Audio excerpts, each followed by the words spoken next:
கரூரில் கடந்த மாதம் 27ஆம் தேதி தமிழக வெற்றிக் கழகம் தலைவர் விஜய் பங்கேற்ற பிரச்சார கூட்டத்தில் ஏற்பட்ட நெரிசலில் சிக்கி 41 பேர் உயிரிழந்தனர். பாதிப்படைந்த மக்களுக்கு 20 லட்சம் ரூபாய் நிவாரண உதவியாக தாவேகா சார்பாக வழங்கப்பட்டது.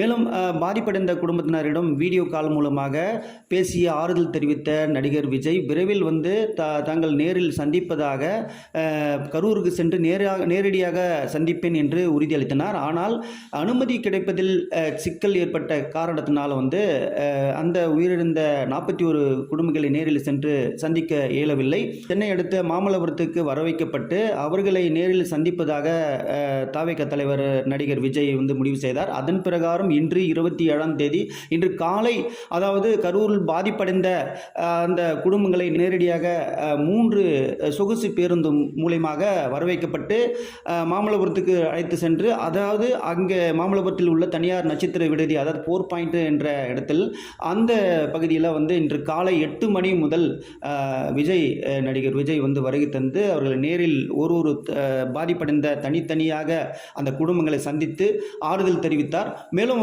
முக்கிய அறிவிப்புகளை அவர்களுக்கு தெரிவித்ததாக கூறப்படுகிறது. அது மட்டும் இல்லாமல் ஏற்கனவே, அதாவது காயமடைந்த குடும்பத்தினரும் 110 பேர் இங்கே வரவைக்கப்பட்டு அவர்களையும் சந்தித்து தனித்தனியாக சந்தித்து இந்த கூட்டத்தில் பேசியதாக கூறப்படுகின்றது. மேலும் காலை முதல் தற்பொழுது வரை நடிகர் தாவேகா தலைவர் விஜய் அந்த பாதிப்படைந்த குடும்பங்களை சந்தித்து வருகிறார். மேலும் இந்த சந்திப்பின் போது, அதாவது குறிப்பாக 37 குடும்பங்கள் மட்டுமே இந்த அழைப்புக்கு சந்திப்பதற்காக கரூரிலிருந்து வந்தடைந்துள்ளார்கள். ஆனால் இந்த 4 பேர் வரவில்லை. என்ன காரணம் என்று இதுவரை தெரிய வரவில்லை. ஸோ இது தொடர்ந்து விஜய் அவர்கள் அந்த பாதிப்படைந்த குடும்பங்களை தனித்தனியாக சந்தித்து முக்கிய அறிவிப்புகளை அவர்களிடம் வழங்கப்பட்டு வருவதாகவும் தெரிய வந்துள்ளது. சார், செங்கல்பட்டு பாலகிருஷ்ணன்.